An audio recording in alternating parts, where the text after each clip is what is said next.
കേരളത്തിൻ്റെ പാരിസ്ഥിതിക പ്രതിരോധ വിജയത്തിൻ്റെ അടയാളമായ എൻഡോസൾഫാൻ എന്ന പേര് ഓരോ പരിസ്ഥിതി ദിനവും കടന്നുപോകുമ്പോൾ കേരളത്തിലെ എല്ലാ പരിസ്ഥിതി സ്നേഹികളുടെയും മനസ്സിലുണ്ടാകും. 16 വർഷം മുൻപ് എൻഡോസൾഫാൻ വിഷമഴയിൽ കുതിർന്ന കാസർഗോഡൻ ഗ്രാമങ്ങൾ ഇന്ന് പുതുജീവിതത്തിലേക്ക് നടന്നുകൊണ്ടിരിക്കുകയാണ്. ഈ പരിസ്ഥിതി ദിനത്തിൽ ആ നാട് എങ്ങനെ മാറിത്തീർന്നിരിക്കുന്നു എന്ന് നമുക്ക് നോക്കാം. കാസർഗോഡ് നിന്നും രതീഷ് വാസുദേവൻ തയ്യാറാക്കിയ റിപ്പോർട്ട് കാണാം.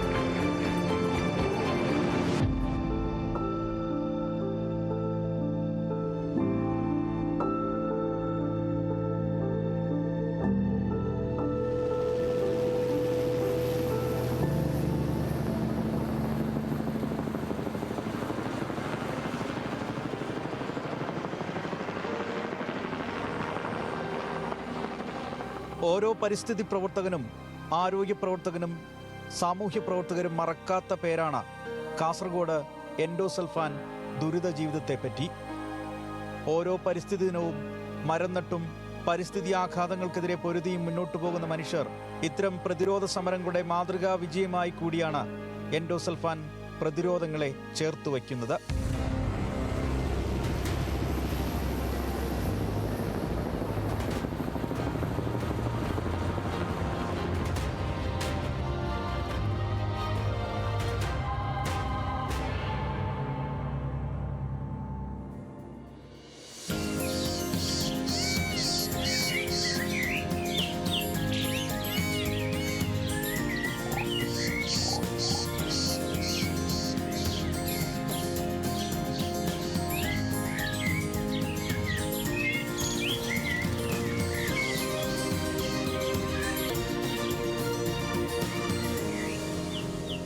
ഇത് അത്യുത്തര കേരളത്തിലെ കാസർഗോഡൻ ഗ്രാമങ്ങളാണ്.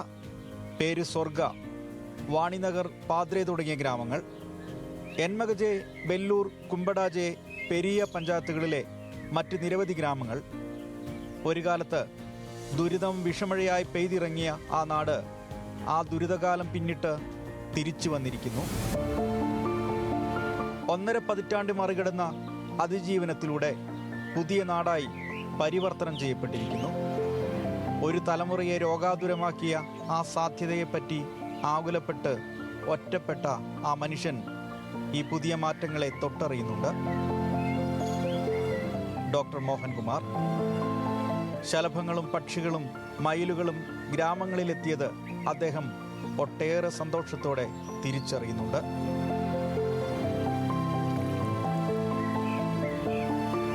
ഇപ്പോൾ ഒരു 10 ഇയേഴ്സിന് പിന്നെ നോക്കുമ്പോൾ ഇവിടെ കുറേ ഇമ്പ്രൂവ്മെൻ്റ് ആണ് കാണുന്നത്.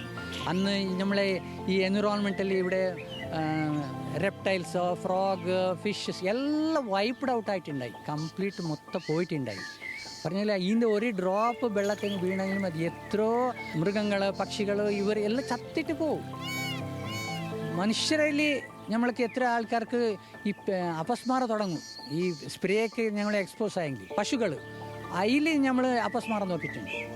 അപ്പോൾ ഇതെല്ലാം നമ്മൾക്ക് അപ്പോൾ ആ കാലത്ത് നമ്മൾ ഈ പക്ഷികളെല്ലാം പോയിട്ടുണ്ടായി.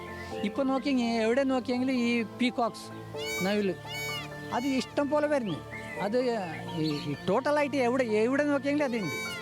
ഈ ഹണിബീസിൻ്റെ ഒരു വലിയ കാര്യം ആക്ച്വലി നമ്മൾ ഈ ഇഷ്യൂ തുടങ്ങിയത് ഹണിബീസിനെ കൊണ്ടാണ്. 2011 ഏപ്രിലിൽ persistent organic polluted review committee endosulfan തന്മാത്രയെ സ്ഥിരമായ ജൈവ മലിനീകരണം ഉണ്ടാക്കുന്ന തന്മാത്രയായി പ്രഖ്യാപിച്ചു.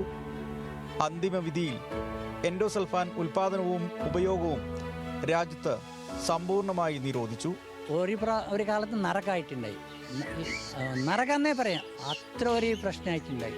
ഇപ്പോൾ വീണ്ടും സ്വർഗ ആ ചിരി നമ്മളതിൽ കാണാമെന്ന് എനിക്ക് തോന്നുന്നുണ്ട്. ഹൈ ഇൻസിഡൻസ് ഉണ്ടായ ആ അംഗവൈകല്യം ഉണ്ടാവും, ജനിക്കുമ്പോൾ കുട്ടികൾ ഇതിലുണ്ടാവും, വലിയ തലൻ്റെ ഉണ്ടാവും, അങ്ങനത്തെ ഒന്നും ഇപ്പോൾ 10 വർഷത്തിന് ഇപ്പോൾ ഒരു വെരി റെയർ കേസസ് ആയിട്ട് കാണുന്നുണ്ട്.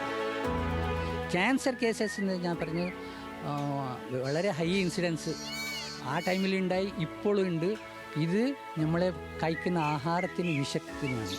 എല്ലാം ഈ പച്ചക്കറി ഉണ്ടാവും, എല്ലാം പുറമെ എവിടെ നിന്ന് വരുന്നത് എല്ലാം ഹൈലി ഈ പെസ്റ്റിസൈഡ്സ് യൂസ് ആക്കുന്നത്. ഇത് വളരെ മാരകമാണ്. ഇത് നമ്മൾക്ക് ഇനി അതിനൊരു അവയർനെസ് പറഞ്ഞാൽ ഇനിയൊരു 10 വർഷം ഇങ്ങനത്തെ ഒരു സ്ട്രഗിൾ നടക്കണമെന്ന് തോന്നുന്നു. അങ്ങനെ പതിറ്റാണ്ടുകൾക്ക് ശേഷം ഒരു നാട് പതുക്കെ പച്ചയിലേക്കും ജീവിതത്തിലേക്കും അതിൻ്റെ സ്വാസ്ഥ്യങ്ങളിലേക്കും തിരിച്ചെത്തിക്കഴിഞ്ഞു.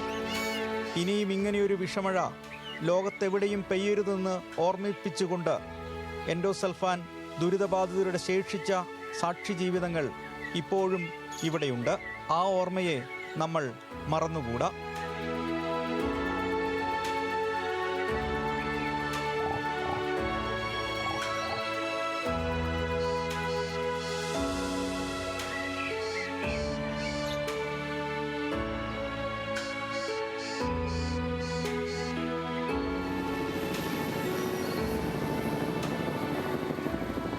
എൻഡോസൾഫാൻ ദുരിതമഴ പെയ്ത് ദുരിത ജീവിതം നയിച്ച ഒരു ഗ്രാമം.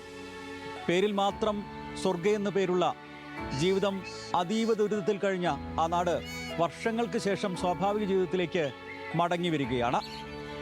കാസർഗോഡ് എൻമകജെ പഞ്ചായത്തിലെ സ്വർഗയിൽ നിന്നും ക്യാമറ പേഴ്സൺ ജെറിൻ കാട്ടൂരിനൊപ്പം രതീഷ് വാസ്തേവൻ, ന്യൂസ് മലയാളം.